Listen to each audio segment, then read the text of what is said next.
A Plaguelands Media production. Hey everyone, this is Hugh from Plaguelands Media bringing you a rare Friday night book review. So cheers.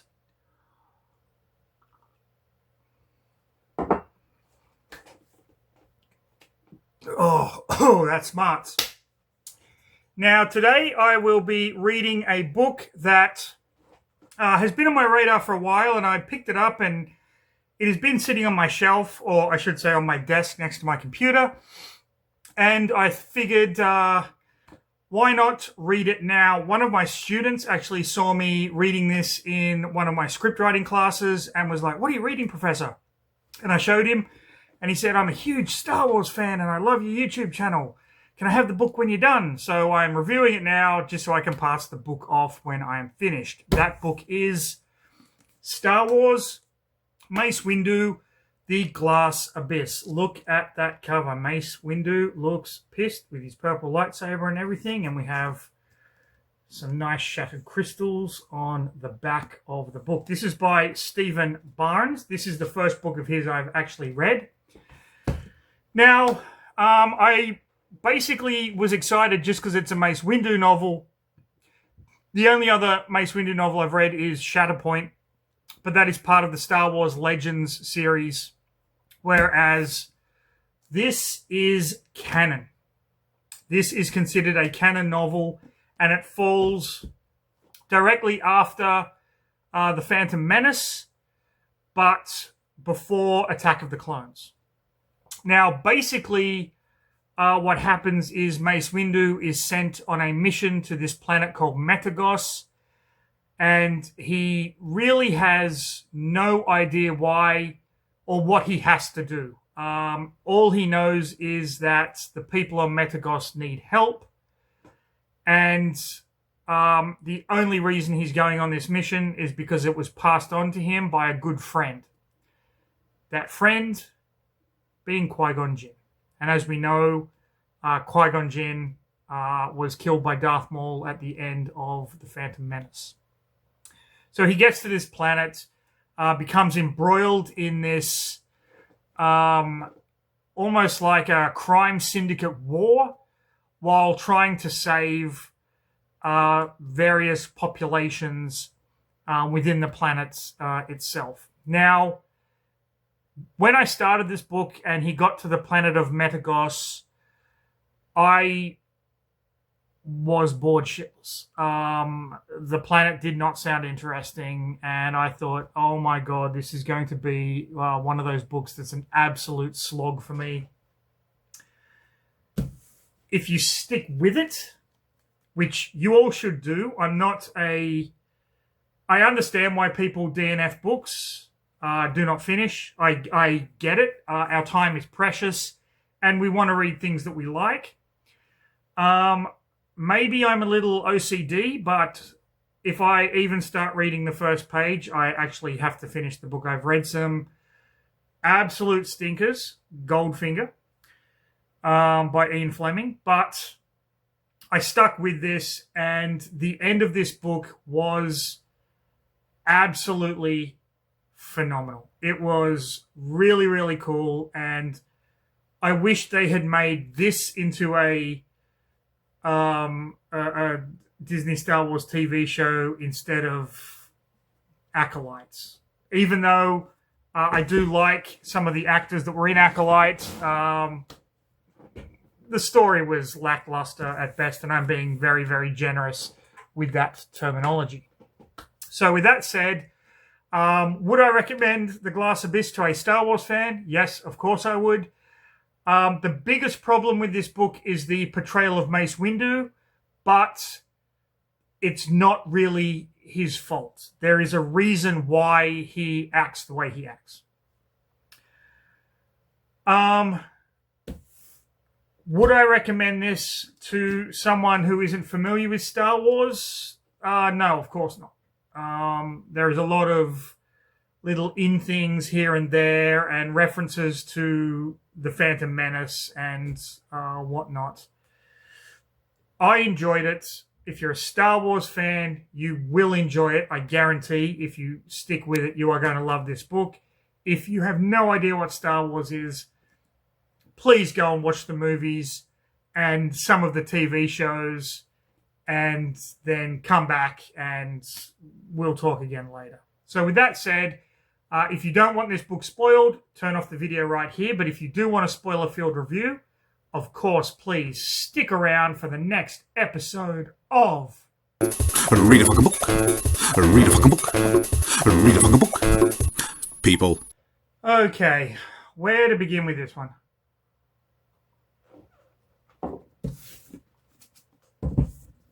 Now, of course, the main character is Mace Windu.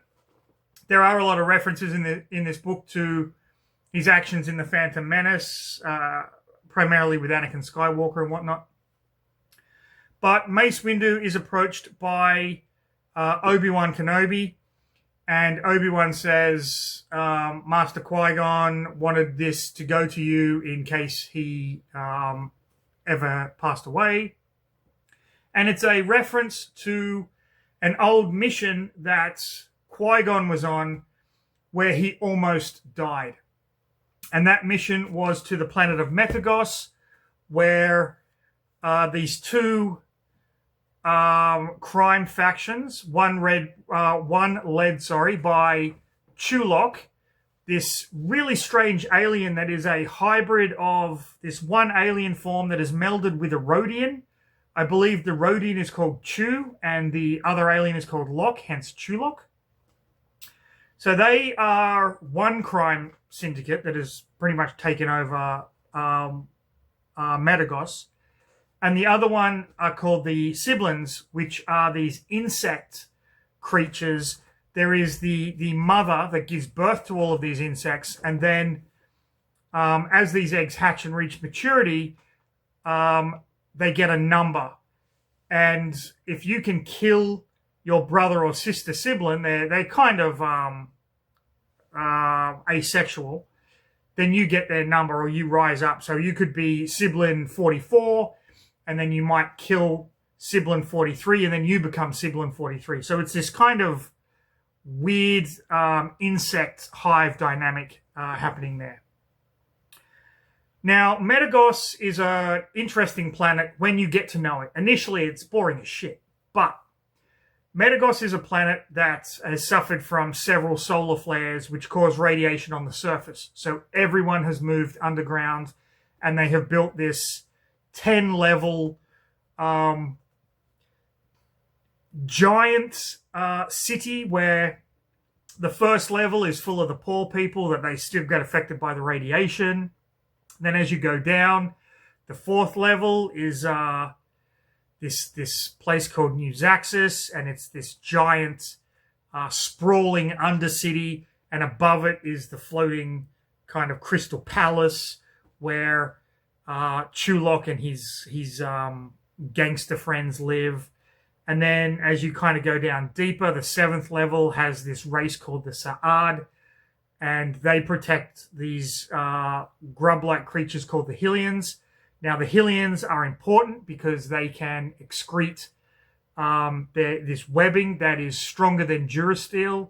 So the gangsters on the fourth floor want this webbing to sell to Outer Rim areas because this stuff is really freaking potent. And then if you go down deeper, you get to the 10th level, and the 10th level has this giant metal gate that holds back the dark dwellers or the deep dwellers. And these are these fungus-infested zombie monster things. And it's also where prisoners are sent down to scoop up this special mud. And this mud is used to ward off the radiation on the planet's surface. But rich people also put it on their face because they believe that it rejuvenates their skin. So Mace comes here, and he's not quite sure what he's got to do, but it seems like he has to basically get rid of these warring factions of gangsters. He's not quite sure how to do it yet. Chulok, in the meantime, believes that he has already killed a Jedi. He believes he killed Qui-Gon Jinn.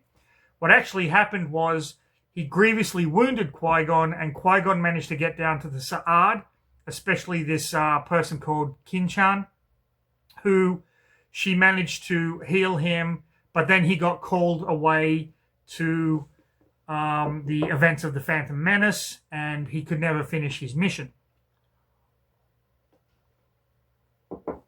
Mace Windu knows about Kinchan, so he tries to head there first because he realizes she could be an ally, a trusted ally.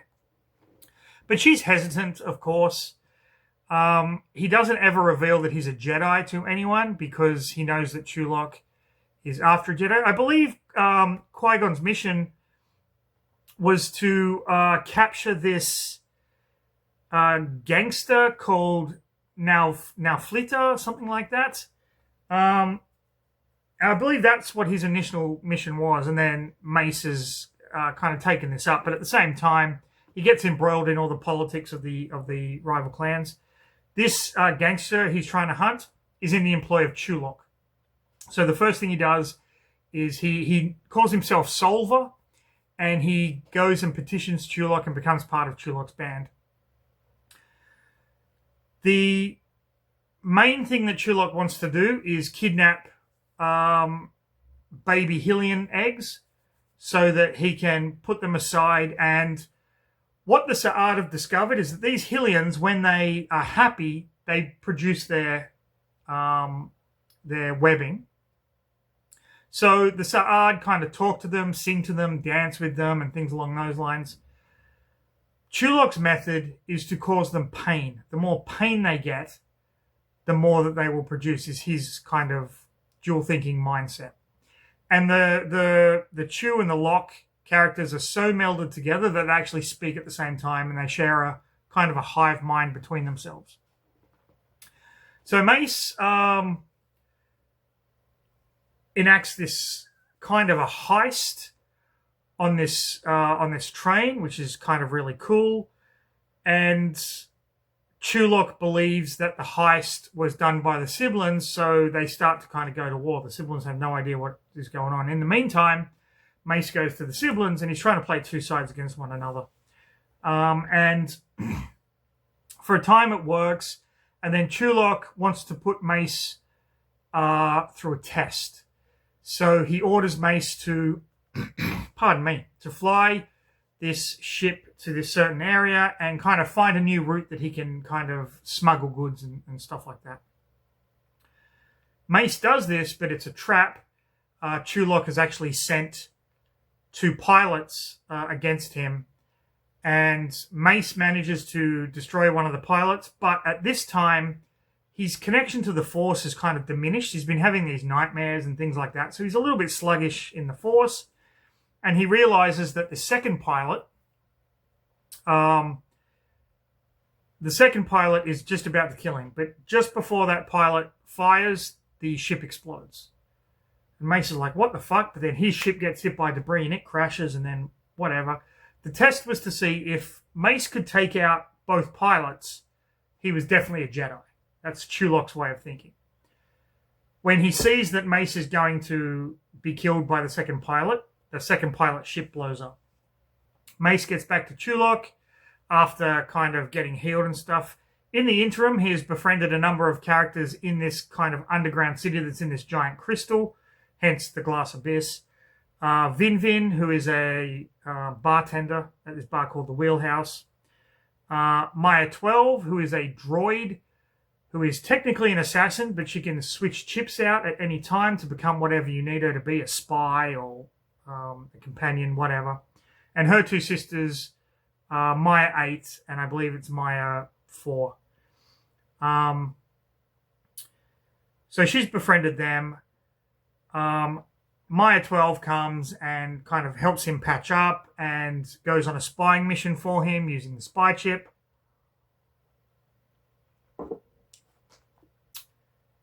He goes back to Chulok, and there's kind of a lot of back and forth. At the same time, he's going down to the to the 7th level, and he's seeing Kinchan, and they're kind of getting this budding romance thing happening, which for a Jedi, naughty. There's only 2 Jedi that had romances: Anakin Skywalker and that dude that looks like the Coneheads. And he was married, and only because his family was wiped out and he had to repopulate with the race or some shit like that. Oh, I can't even remember now. Anyway, Mace sort of realizes that what the Sa'ad believe, this thing called the web, is in fact the Force. So he becomes part of the Sa'ad tribe and he befriends the Hylians, realizes that they are much more than what they seem, and the Hylians have been the ones that have been giving him the bad dreams because the mother Hylian didn't trust him. But she trusts him now, so he can regain his strength, he can regain his Force powers. Chulok discovers that he is a Jedi and captures him and tortures him, and then Maya 12 saves him. In the meantime, there's all this backdoor politics with all these gangsters from the Outer Rim. There's a Hutt and all of these kind of things. Mace realizes that Chulok is going to start a war against the siblings, and he has befriended a sibling who tried to kill him because he killed one of their brothers, and this sibling was like, I'm getting revenge. And Mace is like, whatever, and they fight, and he beats the sibling, and the sibling becomes his kind of slave, and he's like, listen, you're not my slave, but I'm going to need a favor at some point. You're going to come through? And he's like, yeah, sure, why not? So Chulok and the siblings kind of go to war. And Mace realizes this is when we need to fight back. So he organizes the citizens of Metagos that are not part of this crime thing into this guerrilla fighting force, and they go around basically killing off Chulok's men in secret and making it look like it was the siblings, and killing off the siblings in secret, making it look like it was Chulok's men, and they're basically just killing each other. But it's not really working. So Mace comes up with this freaking batshit crazy plan. He goes down to the mother Hilleman, and he says, listen, can you control the Dark Dwellers? Because he realizes that these creatures were basically the first creatures on this planet, and they are connected to the planet. And these Dark Dwellers are also connected to the planet. The Dark Dwellers are like the antibodies in a human body that fight the disease. And in this case, the humans or the alien species that have come down from the surface are the disease. So they let them loose in the tunnels. While Chulok's people are coming down to kill the Sa'ad, the Dark Dwellers come up, and there's a big kind of a shit fight, and they're trying to protect all the citizens that can't fight, the women, the children, and the elderly. And the Sa'ad are fighting back and whatnot. And it's this really cool, epic battle that goes on for over 100 pages, man. It is amazing. It is so dynamic.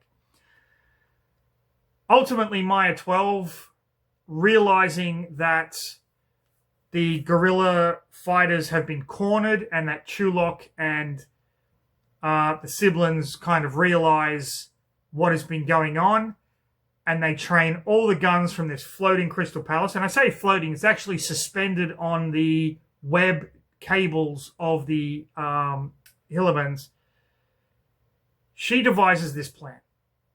She goes to the mother of these creatures, and she says, is there anything that can eat through it? And the mother says, yes, our bile. So this droid, Mary 12, gets all of this bile stored in her and climbs up the wall and goes to each cable and spits the bile out on it, so the cables start to dissolve.